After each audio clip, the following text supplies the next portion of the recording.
Bonjour Sahbi, vous êtes venu pour la formation en journalisme sensible au conflit avec nos jeunes journalistes en Mauritanie. En quoi consistait d'abord l'essentiel de la formation que vous avez dispensée aux jeunes journalistes avec nous pendant 5 jours là? Ok, la formation a été pensée sur 3 axes. Le premier axe est porté sur le journalisme et la communication de nos jours, sur c'est quoi les nouvelles pratiques journalistiques. Le deuxième axe est reposé sur la définition du conflit, l'analyse, gestion et transformation du conflit en général. Troisième axe, comment pouvons-nous utiliser ces techniques de négociation et de gestion et transformation de contenu avec le journalisme.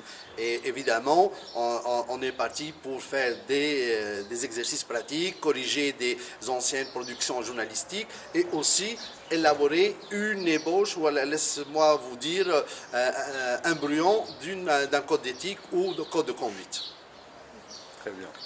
Et qu'est-ce que vous pensez des capacités des jeunes journalistes mauritaniens pour promouvoir une approche justement sensible au conflit? Les capacités sont là. La première des choses qui est extrêmement importante et que je trouve est déjà le porteur même du projet, c'est la volonté. Tout d'abord, on a commencé avec 2 groupes de journalistes.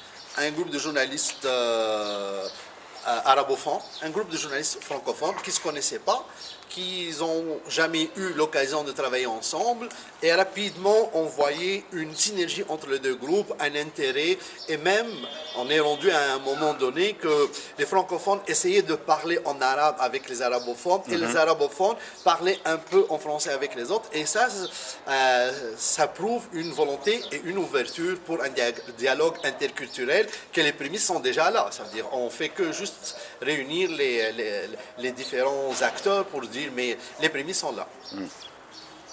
Bon, alors c'est vrai que vous répondez un petit peu, mais la prochaine question justement c'était votre évaluation des capacités des jeunes journalistes en termes de dialogue interculturel au vu justement de cette diversité que vous avez pu constater entre eux, qui représente justement la richesse et la diversité de la société mauritanienne. Comment vous évaluez ces capacités vraiment en termes de dialogue?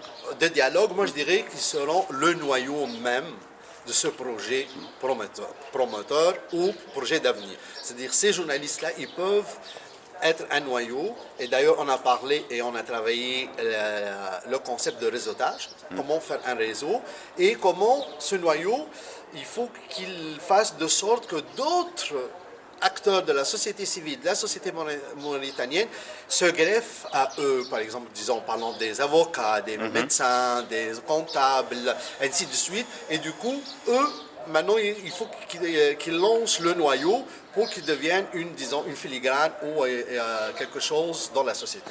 D'accord. Et justement, vous avez parlé de la charte tout à l'heure, ou d'un code d'éthique, ou après la terminologie, on verra, vous nous en direz plus, mais est-ce que vous pouvez nous dire un peu plus justement sur cette charte, sur laquelle les jeunes journalistes ont planché durant leurs travaux, et en quoi celle-ci pourra servir de base à la promotion d'un journalisme sensible au conflit en Mauritanie, justement? Ok, la base même d'une charte éditoriale, code de conduite, code d'éthique, la différence, c'est juste le plus important, c'est l'autorégulation. Les appellations diffèrent peu, mais le plus important, c'est le principe d'auto-régulation. L'autorégulation, c'est quoi? C'est quelque part, nous-mêmes, que ce soit on est dans nos salles de rédaction, on est sur le terrain, on est chez nous en train d'écrire un article, comment nous serons sensibles au conflit, comment on n'a pas besoin d'un œil extérieur pour qu'il nous surveille ou nous dire quoi faire, ne pas faire. L'idée, c'est une culture où petit à petit, les gens ils deviennent eux-mêmes sensibiliser à ne pas utiliser des mots qui risquent d'enflammer le conflit ou comment dirais-je, de créer des conflits, surtout qu'on sait qu'il y a une diversité culturelle en Mauritanie.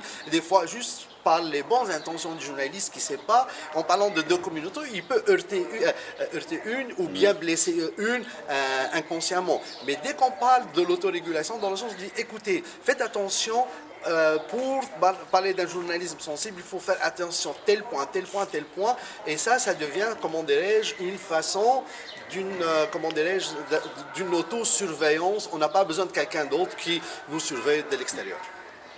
Ok, ben, Monsieur Sahbi Ben Ablé, merci. Puis on espère vous revoir en Mauritanie avec nos collègues jeunes journalistes très bientôt pour continuer ce travail. Inch'Allah. Merci. Inch'Allah, merci beaucoup. Merci.